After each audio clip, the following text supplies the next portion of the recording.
இன்றைக்கி நம்ம வீட்டில் புளிச்சக்கீரை செய்ய போகிறோம். 6 லிட்டர் தண்ணி ஊற்றி ஒரு கிண்ணத்தில் கொதிக்க வைக்கணும். தண்ணி கொதிச்சிச்சு. இந்த புளிச்சக்கீரையை அள்ளி இந்த கொதிக்கிற தண்ணியில் வச்சு வேக வைக்கணும். கீரை வெந்திருக்கணும். வெந்த பிறகு எடுக்கணும். இதுமாரி வெந்திருக்கணும். புளிச்சக்கீரை வெந்ததும் எடுக்கணும்.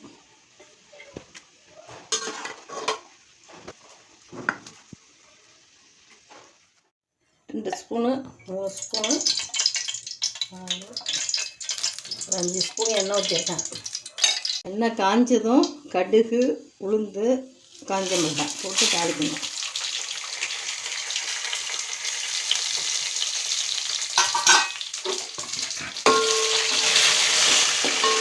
கடுகு எல்லாம் வெடிச்சிச்சு.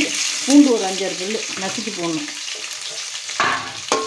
அது நல்லா செவந்ததும் இந்த கீரையை போட்டு நல்லா கிளறிட்டு இறக்கணும். ஒரு 2 நிமிஷம் கிளறணும். அரைச்ச கீரையே போட்டு கிளறணும். இதெல்லாம் காஞ்சி போகும்.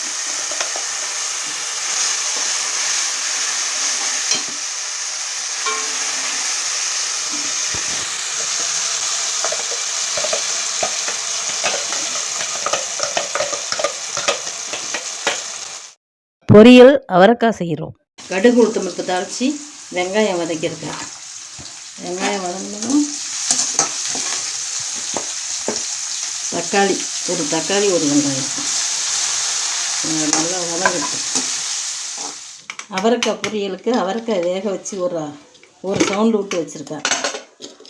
இதை வெங்காயம் தக்காளி வதங்கி வச்சு இந்த அவரைக்காயை அதில் கொட்டிடணும்.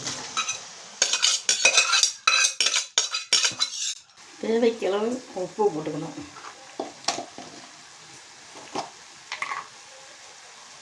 கொஞ்சம் சோம்புத்தூள் போட்டுக்கணும். தேவையான அளவு மஞ்சத்தூள், தேவையான அளவு மிளகாத்தூள் போட்டு கருவேப்பிலை போட்டு பெரட்டி எடுத்தால் பொரியல் ரெடி. வாங்க சாப்பிட்லாம்.